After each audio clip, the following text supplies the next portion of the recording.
ಪಾನಕ ಇಳಿದ 4 ಮಂದಿ ಒಳಗ ದಾರಿಗೆ ಬಂದೇವಿ. ನಮಗ ನಿಮಗ ಅರಿವಿನ ದಾರಿಯನ್ನು ಹಿಡಿಸಿಕೊಟ್ಟ ಕರೆದಿರ್ತಕ್ಕಂಥ ತಾಯಿ ಅಂದ್ರ ಮೊದಲನೇ ದೇವರ ಮಾಸ್ತರ, ತಂದೆ ಅಂದ್ರ 2ನೇ ದೇವರ, ಗುರು ಅನ್ನುವಂತ 3ನೇ ದೇವರ. ನೀ ಇಲ್ಲಿ ತಂದೆ ಬೆಳಸತಿ ಗುರು ಅನ್ನುವಂತ 3ನೇ ದೇವರ. ಗುರುವಿನ 3ನೇ ದೇವರವನ್ನ ಕರೆದಿರ್ತಕ್ಕಂಥ ತಾಯಿಗಿಂತ ಮುಂಚಿತವಾಗಿ ನಿಮ್ಮ ಒಳಗಿನ ಗಂಡ ಮಕ್ಕಳೊಳಗ ದೇವರ ಅದಾರು.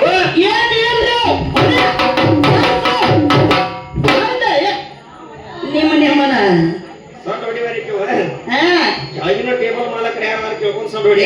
ನಮ್ಮನ್ನ ನೋಡಕ್ಕೆ ಇದಾಕ್ಯಾರ ಸಾಕ ನೋಡಿ ಈಗ ಸರಜೋಡಿ ಆಡುವಂತ ಕಲಾವಿದರು ಭಾಳ ಶನಿ ನಿಮ್ಮ ಸಾಟಾನು ಚಲೋ ಅದಾವ, ನಿಮ್ಮ ಎಲ್ಲಿನ ಪಾಠಾನು ಚಲೋ ಅದಾವ. ಹಂಗೇನಿಲ್ಲ, ಸರಜೋಡಿ ಆಡುವಂತ ಕಲಾವಿದರು ಭಾಳ ಚರ್ಚೆ ಮಾಡ್ಯಾರ.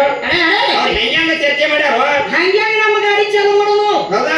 ಜಗತ್ತೊಳಗ ಹೆಣ್ಣು ಮಕ್ಕಳಿಗೆ ಗಂಡ ಅಂದ್ರೆ ದೇವರ, ಗಂಡ ಅಂದ್ರೆ ಸರ್ವಸ್ವ. ಹೆಣ್ಣು ಮಕ್ಕಳ ಗಂಡನ ಸೇವೆ ಮಾಡ್ಬೇಕ, ಗಂಡನ ಪಾದ ಪೂಜೆ ಮಾಡ್ಬೇಕ, ಗಂಡ ದೇವರ ಅಂತ ತಿಳ್ಕೊಬೇಕಂತ ನಮಗೆ ಹೇಳ್ಯಾರ.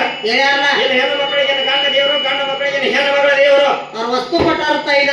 ಹೌದಾ? ಒಂದೊಂದು ವಿಚಾರ ನೋಡೋಣ. 5 ವಸ್ತು ಏನೇನು ಕೊಟ್ಟಾರತ್ತ ಇರ್ಲಿ.